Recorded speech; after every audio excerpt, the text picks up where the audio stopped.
In this live training, we are going to cover planning center services, specifically using the matrix view in order to create events and populate the events with various details. And we're just going to give a high-level overview of it, as there is a lot more that you can do than what we'll show here. But I do want to get us started just in seeing the matrix view. So I'm here in Planning Center Services. I have opened up our production events, and I found this miscellaneous events and created a couple of new events, and some of these are blank, and one of them is has got some information from a previous training. So check back on our YouTube channel for the other training if you need that. We could go into a specific event, the one that I had already created in the past, and see some of the details of that event.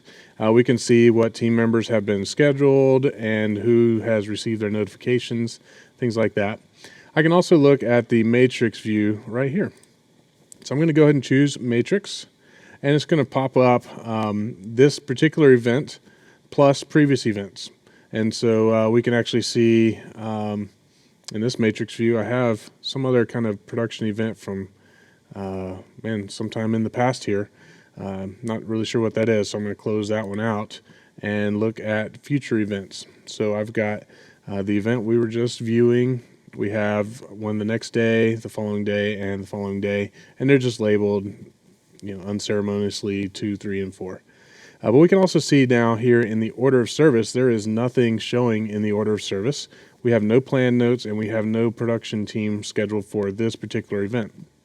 Let's go and select the date of that event to see in the other view that we may have been familiar with what that looks like. And so we've got the service time loaded. We have the event name, but there are no teams listed here. There are no items within the event. So clearly this plan needs to still be built out. So I'm going to close that tab and come back to the matrix view.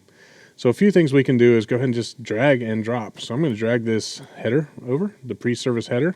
We'll do the arrival time, we'll service header and countdown timer. And as I'm populating this, it will actually create these items within the event. So I'm going to take a look at that event again. We can see our header, a couple of items, and so on. So things are starting to come together. I'll close this tab again, and let's go ahead and build out the whole thing. I can see that our header went in the wrong place. I'm essentially copying this event straight across. And if I wanted to add additional items, there are ways of adding those items here. So let's say this event had another item like, I don't know, something special. And we're going to say it takes 10 minutes and it's going to happen after the service. We could add that in here, and so this particular event is now going to have a special item that the previous event didn't have. We like the notes, so we're going to just type in some notes here. So we want louder subs. I feel like that note should be in everything, right? Okay, and then for our team, we can do the drag and drop option as well. So we need to have our front of house sound. So I'm going to drag that guy over here.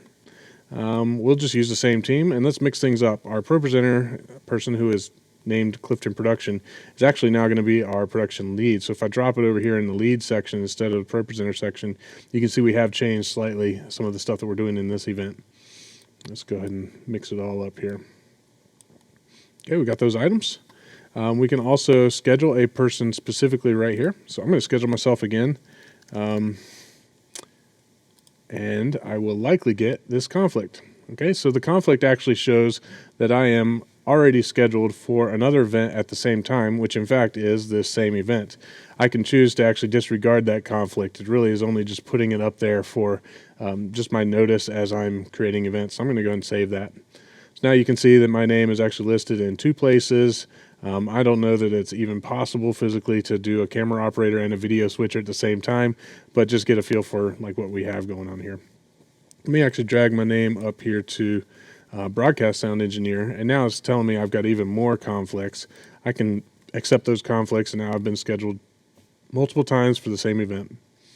Now let's take a look at this event. Since we have built everything out, we're going to go to the specific event and take a look at what we have done. So now we've got all the items we were seeing in our matrix view.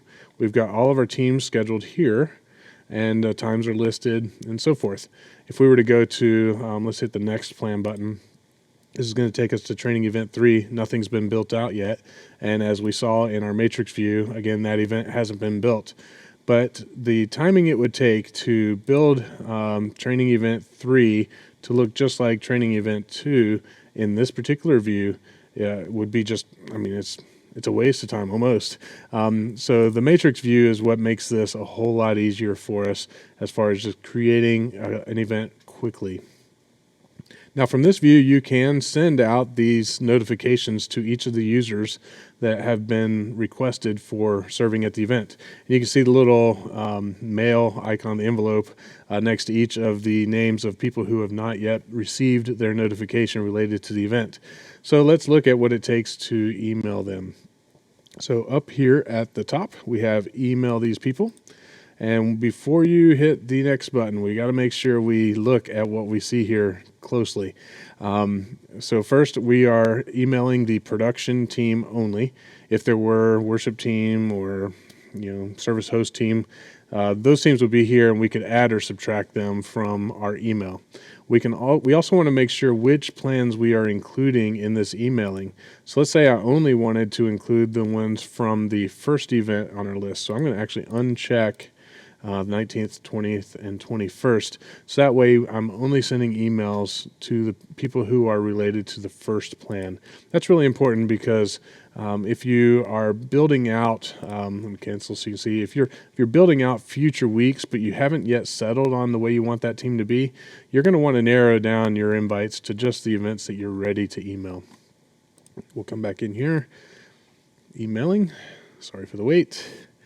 We are again going to deselect the plans we're not trying to email to, verify it's production team only, and you can choose who it's going to be sending emails to, it's letting us know that there are 4 unique people who are going to receive emails here. Now if I did select 2 plans worth of information, it is showing 5 people are actually going to be receiving emails, and that's because if we look back at our first event, this user has these 2 users actually have already received notifications in relation to the first event. They didn't show up on the list of available invites because their notifications had already been sent.